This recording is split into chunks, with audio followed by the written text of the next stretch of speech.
आदित्य हृदयम केवल सूर्य की स्तुति नहीं है। यह एक गूढ़ ध्वनि ऊर्जा है जो मानव चेतना और ब्रह्मांडीय शक्ति के बीच छिपे द्वार को खोल देती है। ऋषियों ने कहा है कि इसे सुनते समय मन नहीं, अंतरात्मा सक्रिय होती है। इसके कंपन भीतर जमे भय को बाहर खींच लेते हैं। अनदेखी बाधाएं जो कारण बताए बिना जीवन में रुकावट डालती हैं, स्वतः टूटने लगती हैं। जिन लोगों पर बार बार संकट आता है, उनका भाग्यचक्र धीरे धीरे बदलने लगता है। नकारात्मक ऊर्जा, ऊपरी प्रभाव और अदृश्य आघात पीछे हटने लगते हैं और व्यक्ति के चारों ओर तेजमय सुरक्षा मंडल बनने लगता है। शत्रु बिना संघर्ष के कमजोर पड़ने लगते हैं। निर्णय लेने से पहले मन में अचानक स्पष्टता आने लगती है। भीतर सोया हुआ साहस, आत्मबल और तेज जागृत हो उठता है। जो व्यक्ति लगातार हार देख चुका होता है, उसके जीवन में विजय की दिशा बननी शुरू हो जाती है। सबसे बड़ा रहस्य यह है कि आदित्य हृदयम सूर्य को नहीं, आपके भीतर के सूर्य को जागृत करता है। इसे सुनते समय यदि आंखें भारी हों, शरीर में गर्मी का संचार हो या हृदय की धड़कन तेज हो जाए, तो समझ लेना चाहिए कि प्रभाव प्रारंभ हो चुका है। यह साधारण स्तोत्र नहीं है, यह चेतना को बदलने वाली शक्ति है। इसे हल्के में नहीं सुना जाता, क्योंकि जो इसे श्रद्धा और मौन में सुन लेता है, उसके जीवन में अंधकार अधिक समय तक टिक नहीं पाता। अब शांत मन से आदित्य हृदयम स्तोत्र सुनिए और मन के भीतर उतारिए।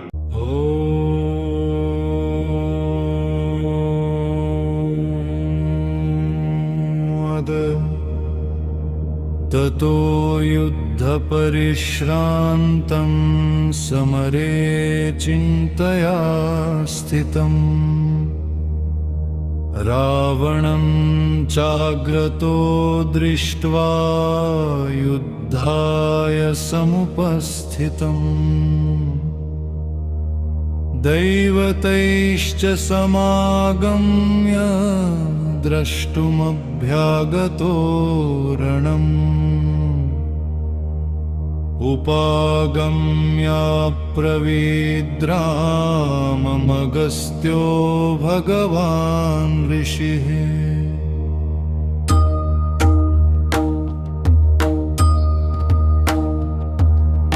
रमां राम महाबाहो शृणु गुह्यं सनातनं येन सर्वानरीन् वत्स समरे विजयिष्यसि।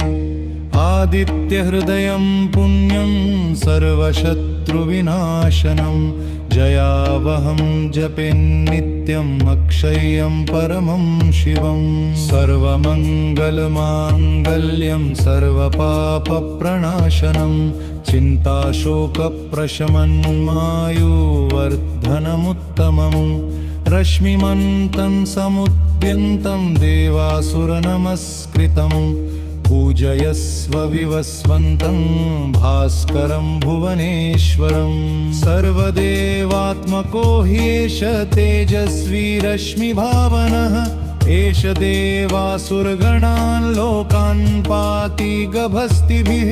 एष ब्रह्मा च विष्णुश्च शिवस्कन्दः प्रजापतिः महेन्द्रो धनदक्कालो यमः सोमो ह्यपापतिः।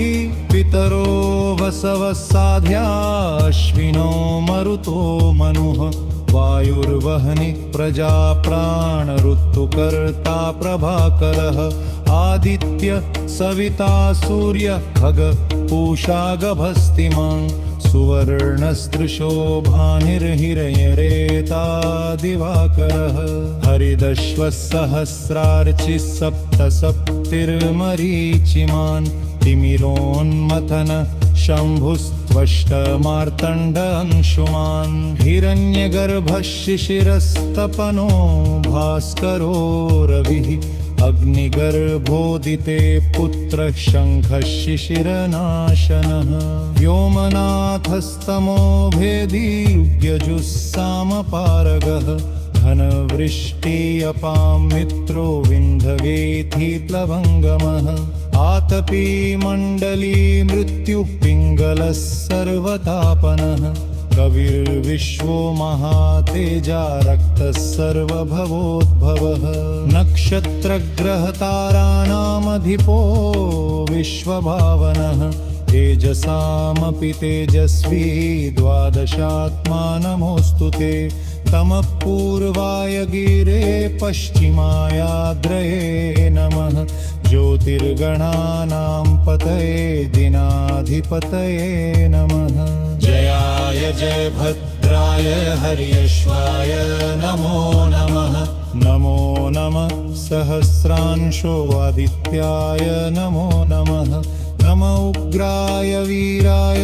सारंगाय नमो नमः नमः पद्मप्रबोधाय मार्तण्डाय नमो नमः ब्रह्मेशानाच्युतायेष सूर्यायादित्यवर्चसे भास्वते सर्वभक्षाय रौद्राय वपुषे नमः तमोघ्नाय हिमङ्घनाय शत्रुघ्नायात्मने नमः कृतघ्नघ्नाय देवाय ज्योतिषां पतये नमः तप्तचामीकराभाय वह्नये विश्वकर्मणे नमस्तमोभिनिघ्नाय रुचये लोकसाक्षिणे नाशयत्तेष वैभूतं तदेव सृजति दभुः पायत्तेष तपत्येष वर्षत्तेष गभस्तिभिः एष सुप्तेषु जागर्ति भूतेषु परिनिष्ठितः एष एवाग्निहोत्रं च फलं चैवाग्निहोत्रिणां वेदाश्च क्रतवश्चैव क्रतूनां फलमेदभः जाने कृत्यानि लोकेषु सर्वेषु परमं प्रभु तेन मापत्सु कृत्येषु कान्तारेषु भयेषु च कीर्तयन् पुरुषः कश्चिन्नावसीदति राघवः पूजयस्वैनमेकाग्रो देवदेवं जगत्पतिम् एतत्त्रिगुणितं जप्त्वा युद्धेषु विजयिष्यसि अस्मिन् क्षणे महाबाहो रावणं तं वधिष्यसि एवमुक्त्वा तदागस्त्यो जगाम च यथामगम् एतच्छत्रुत्वं गेजरष्टशबोधवत्तत धारयामास सुप्रीमो नागम प्रयतर्मुदम् आदित्यं प्रेक्षजिह्वकुबरं हर्षनातरं विराचन्द्रशुचि भूत्वा तत्रादाय वीरम् रावणं प्रेक्ष्य दृष्टत्रायोद्धारसमुदायमत् शिर्मयत्मीनमहुनावते कस्य विदो गुरुत् अतरमेवं निरीश्वरामोदितमरा परमं वरिष्ठमुषिचरमने संशतम्